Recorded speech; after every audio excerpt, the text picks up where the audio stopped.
sea, the lanes tu jalan, were dominated from at least the first millennium BCE by the Malays, long before Greek and Roman. Bukan saya cakap, Profesor Richard L. Smith.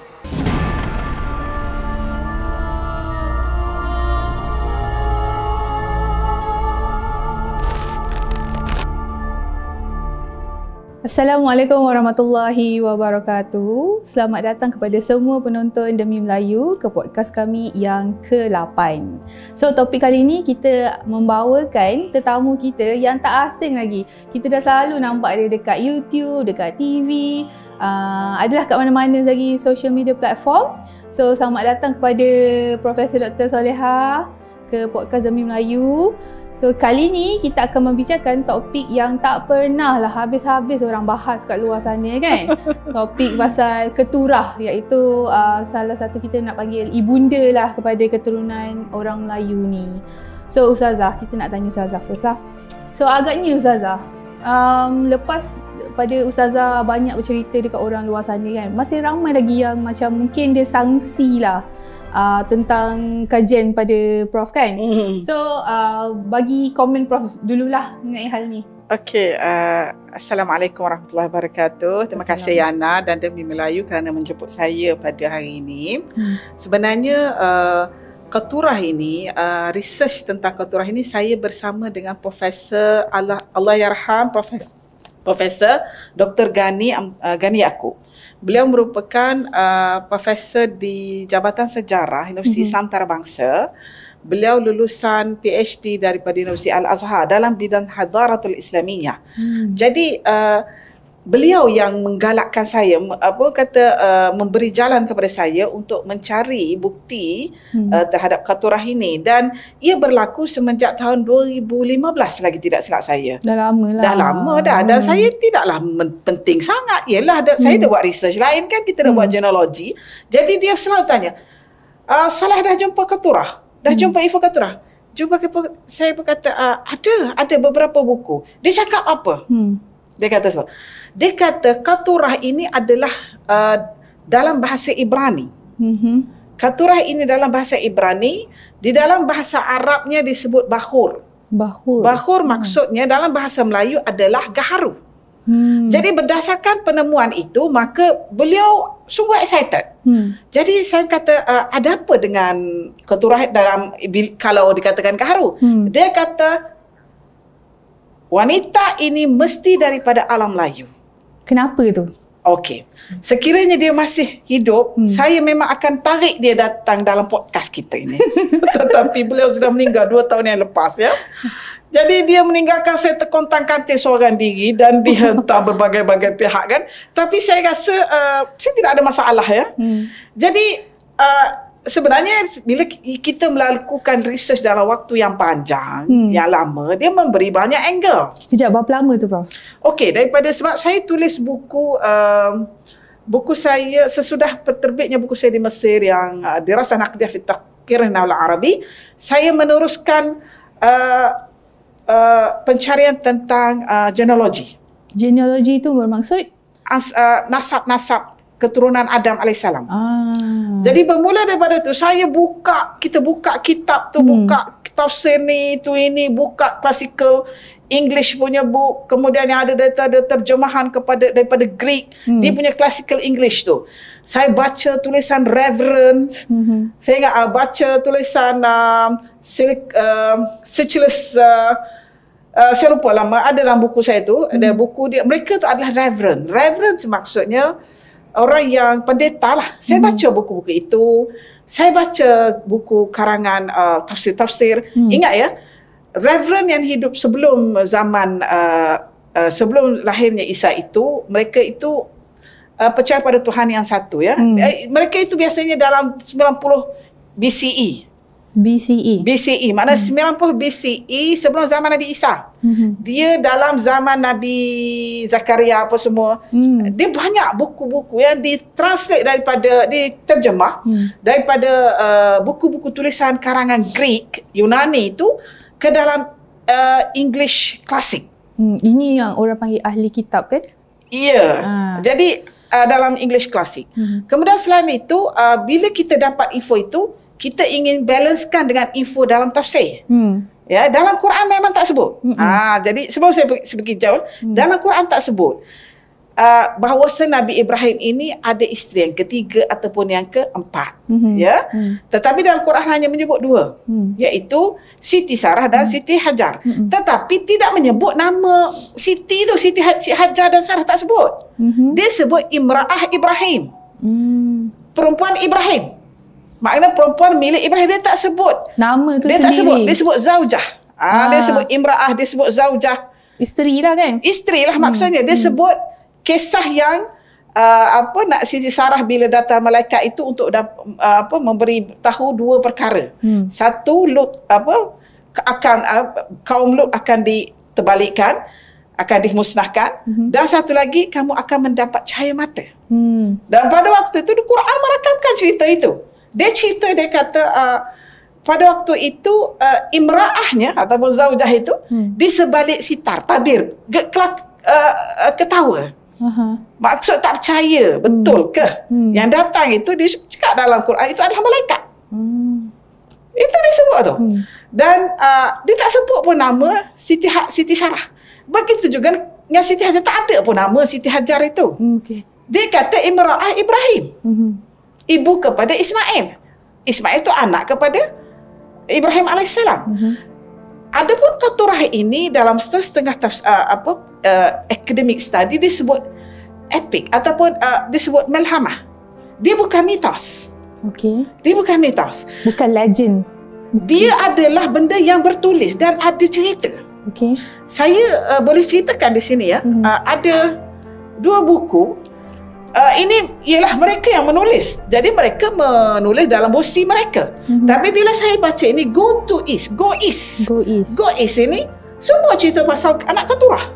Dia boleh buat 2 biji buku dalam bentuk novel dan ada tahun-tahun yang berlaku kejadian itu. Maksudnya ia bukan mitos. Dan info-info ini ada dalam kitab tafsir. Selain daripada cerita-cerita pendeta-pendeta itu. Dan tafsir ini dia mentafsirkan penceritaan dalam bentuk yang benda yang tidak ada dalam Quran.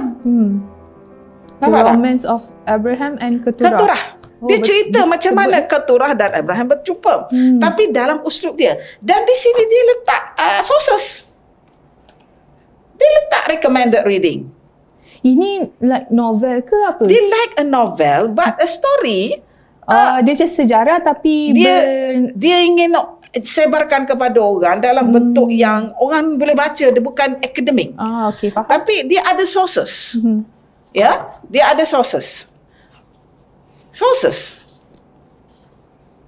You nampak tak? Encyclopedia, sources. Ancient World by The Mystery of Minan Civilization. Semua ada. Maksudnya bukan daripada dia punya imajinasi dia. Bukan. Kalau tidak, tafsir tak sebut. Tafsir tak sebut. Ya. Dan satu lagi saya melihat kisah Qaturah ini, ia merupakan alam Melayu, alam kita tak tahu. Tetapi ada disebut dalam beberapa sources tradisional di alam Melayu. Ya, saya ingat saya ada dalam terombak ataupun dalam Jawa punya skrip itu. Adakah nama itu disebut ke macam mana? Nama Qaturah itu disebut. Sebenarnya bila disebut Qaturah itu adalah orang yang sama. Ini disebut oleh Tabari, Profesor Jawad Ali, dia sebut benda tu.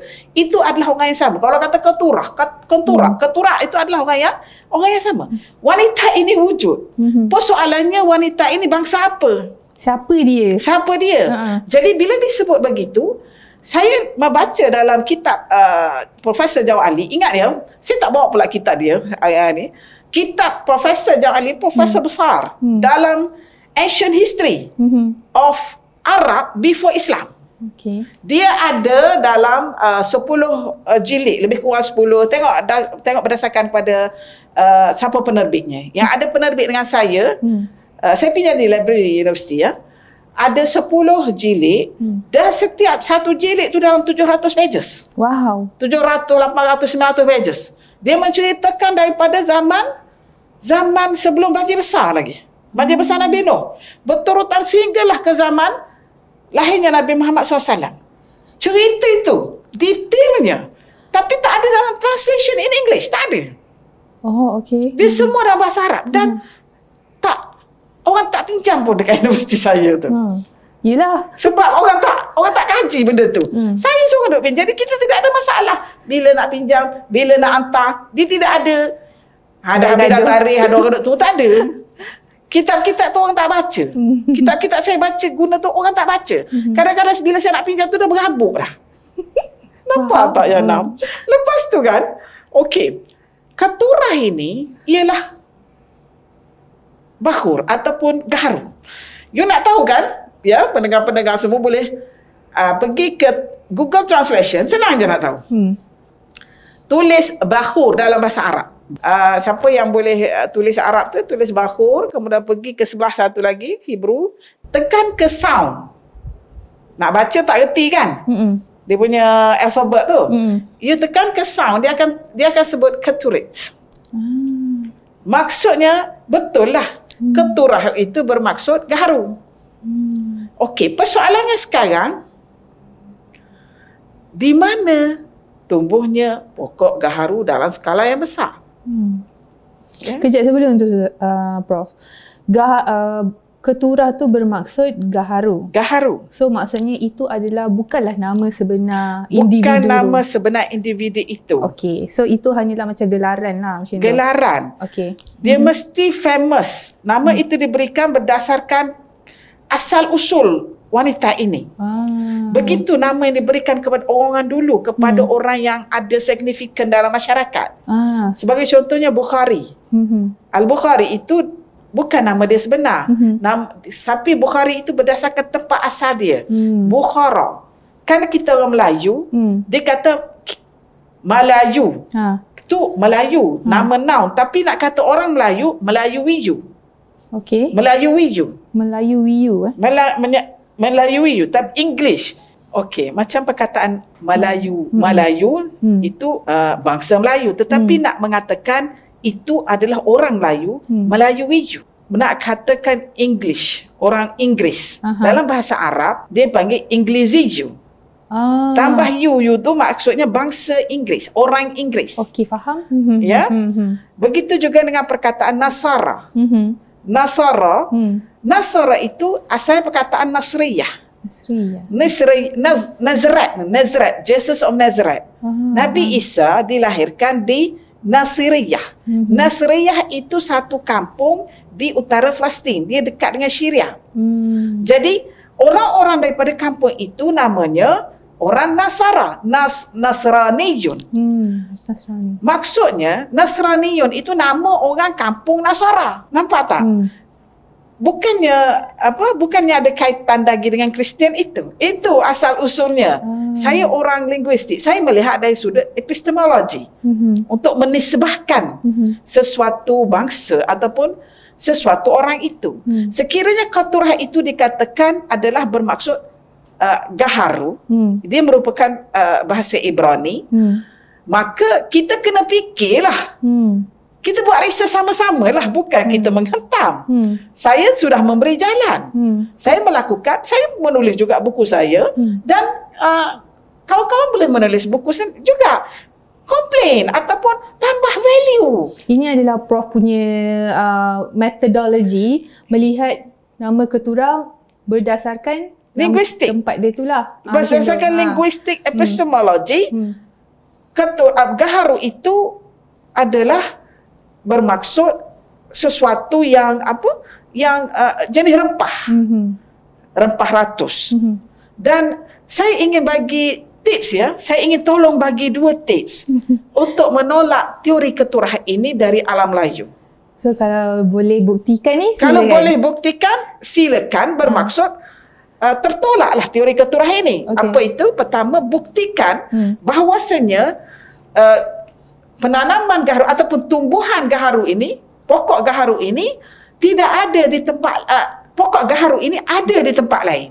Wujud di Sudan, wujud di China, wujud di Turki, di Eropah, di India, maksud saya dalam skala yang besar.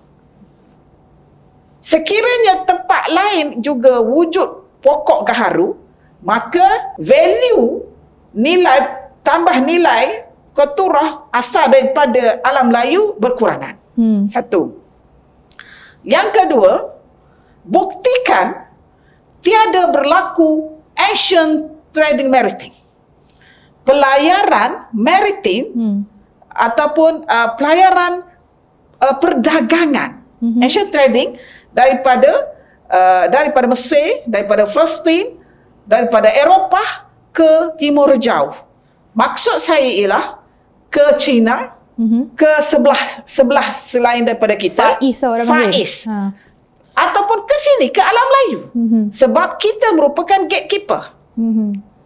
Gatekeeper tu apa, Ustazah? Kena bagi tahu. Gatekeeper maksudnya pintu gerbang besar untuk menuju ke dunia satu lagi. Maksudnya kalau daripada west to the east, you have to go through this area, betul? Yes. From east there and then west, you have to go through. Kena lalu this area. Kalau tak lalu this area, you kena lalu belakang. Jauh lah. Belakang maksudnya Pacific Ocean. Kan jauh tu. Tambahan dulu.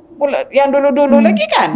Jadi tidak ada kelengkapan yang cukup, modern teknologi pun kurang. Jadi dia orang akan melalui jalan yang ada ramai penduduk. Jadi bermula daripada Mesir, daripada Afrika, Palestin, dia akan berjumpa dengan Semenanjung Arab, kemudian dia singgah dia lalu Laut Merah, dia lalu kemudian India, kemudian masuk ke kawasan kawasan pelayaran sebelum Sumatera itu, dia mesti melalui sini. Itu gambaran biasa. Siapa yang bahagian geografi memang akan tahu benda ni. Dan untuk tembus ke sebelah sana, dia mesti melalui kita. Mesti melalui kita. Di mana, bahagian mana? Saya melihat, sebab saya bersama dengan Prof. Mokhtar dalam KIS Sungai Batu ini, dan projek kita berjalan, insyaAllah, dia mesti melalui Sungai Batu. Sungai Batu itu adalah Sungai Merbuk. Sungai Merbuk itu dia tidak ada hulu. Airnya payau. Maksudnya dia bersambung dengan air laut. Sungai itu besar. Jadi kalau bayangkan, kalau naik 5 meter pun airnya, dia memang boleh dilalui oleh kapal-kapal besar. Dia persoalan dia pergi ke mana? Berdasarkan buku, berdasarkan catatan dikemukakan oleh Profesor Suzuki Takashi, dia kata, dan Prof. Mokhtar itu sendiri, Sungai Merbuk itu melahirkan 3 sungai besar. 2 sungai menuju ke Teluk Siang. Ya, kalau orang tak percaya boleh kaji lagi lah. Ya, dia tak percaya, setengah tak percaya sebab benda itu telah ditutup. Semasa peperangan Siam Kedah itu. Dah tertutup ya. Jadi 2 sungai lalu ke Teluk Siam, 1 sungai lalu ke Kuala Kerai. Sebab tu kita jumpa cerita Ibnu Battutah berjumpa dengan Puteri Adroja melalui Kuala Kerai itu menuju ke negeri Citu dan seterusnya. Maknanya melalui jalan sungai mereka berhubungan dahulu, bukan jalan raya. Jangan ingat sekarang. Jadi itu yang boleh tembus ke Kuala Berang, kemudian kita jumpa batu bersurat itu ada kaitan dengan Islam. Penyebaran agama Islam melalui sungai. Ya. Baik kepada cerita Qaturah itu tadi.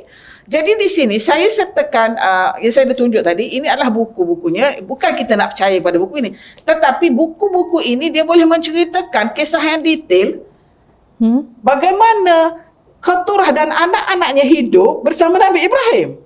Sungguh menarik sebenarnya. Tapi dalam versi dan fahaman mereka lah, Kristian dan Yahudi. Saya tidak mengambil ia sebagai satu kepercayaan. Ini adalah sejarah. Dan kita boleh pegang kepada nas-nas yang ada berdasarkan kepada info-info itu. Dan nak mengatakan Qaturah itu adalah mitos, bukan. Ia suatu yang bukan mitos. Ini facts, you cannot deny. Kemudian dia ada sources di sini. Sebab orang kita tak kaji. Orang kita pertama kali dengar. Itu yang menafikan, menidakkan, ya.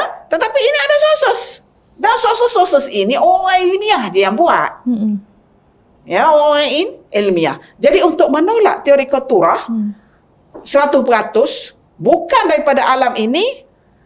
You proof lah dua benda tadi. Orang yang menolak itu perlu proof. Yang pertama tadi. Gaharu juga ada di tempat lain dalam bentuk skala yang besar. Yang kedua itu pula tiada pergerakan langsung ancient trading ni. Saya ada 2 buku yang saya bawa sini. Yang pertama ialah Pre-Modern Trade in World History oleh Richard R. Smith dan satu lagi oleh Pre-Modern Travel in World History oleh Stephen S. Ghosh and Patton and Stearns. Jadi buku-buku ini menceritakan tentang world trade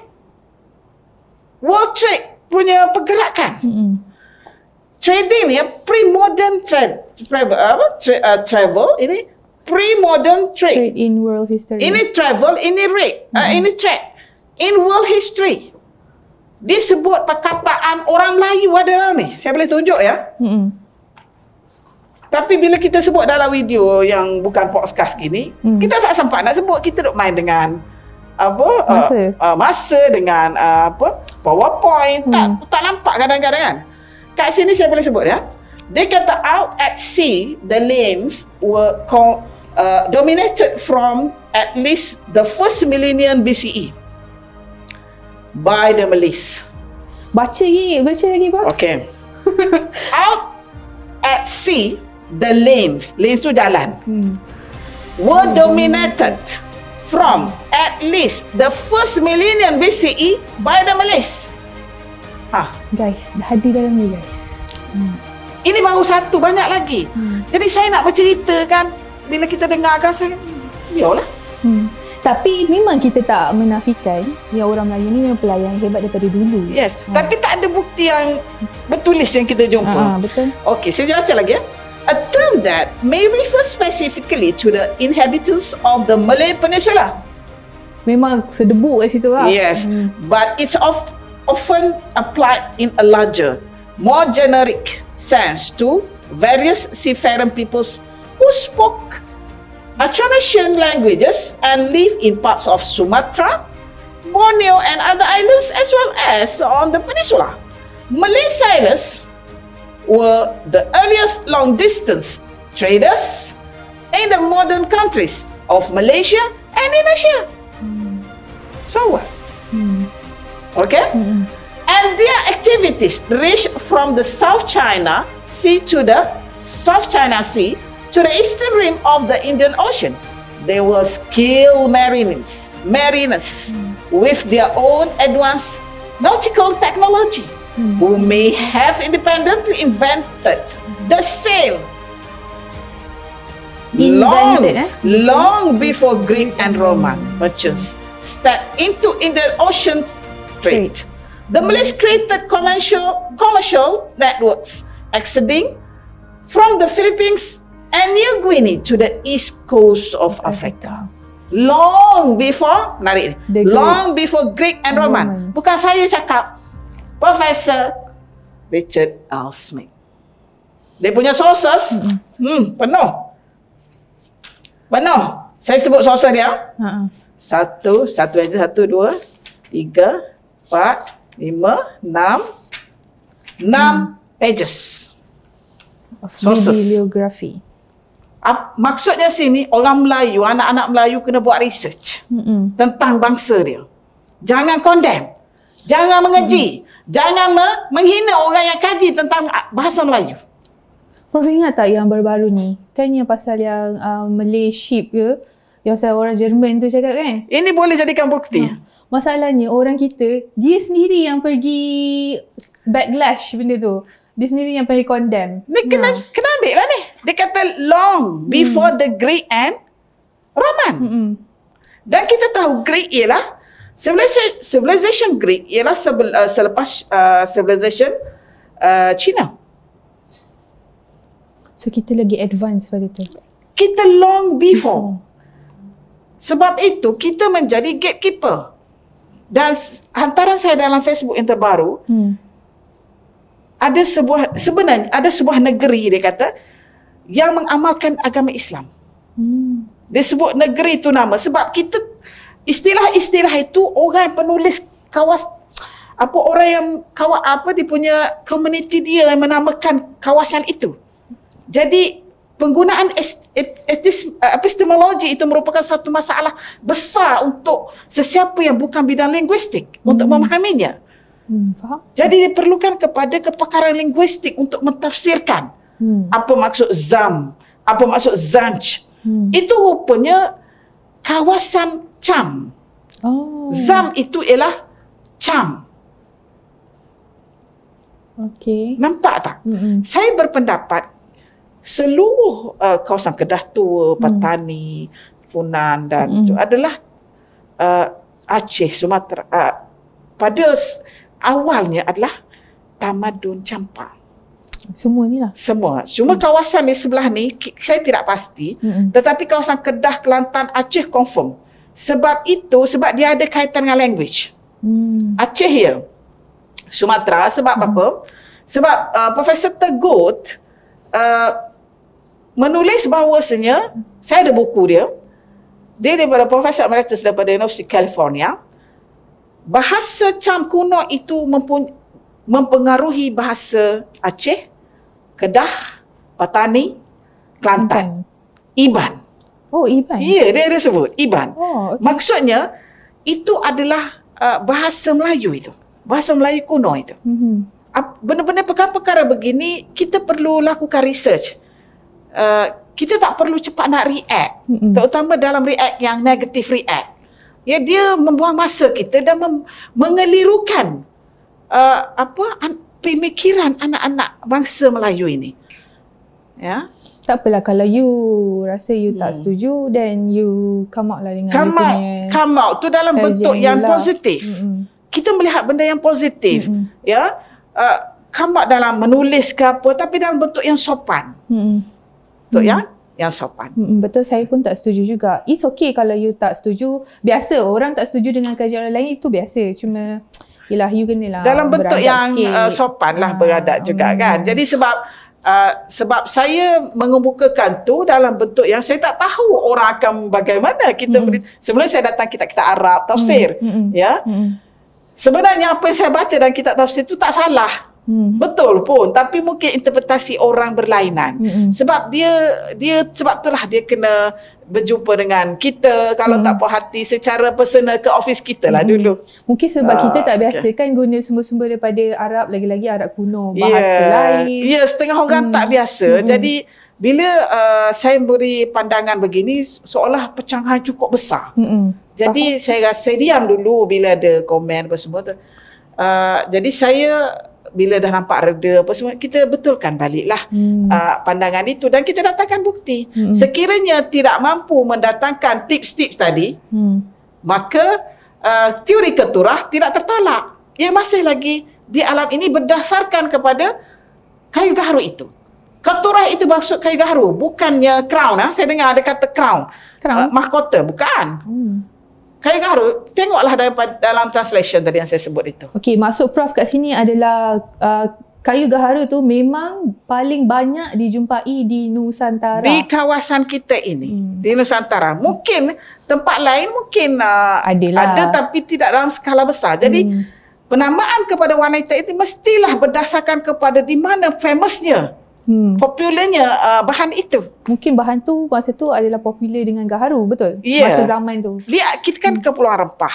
Berdasarkan pada penemuan 1700 BCE itu, di Syria ada cengkeh dalam balang. Maksudnya sudah ada perhubungan antara bahasa trading. History is a fact. Dia tak boleh nak ubah. Saya melihat history dalam linguistic terms. Itu. So, okey, nanti kita akan sambung lagi perbincangan kita selepas ini. Terima kasih.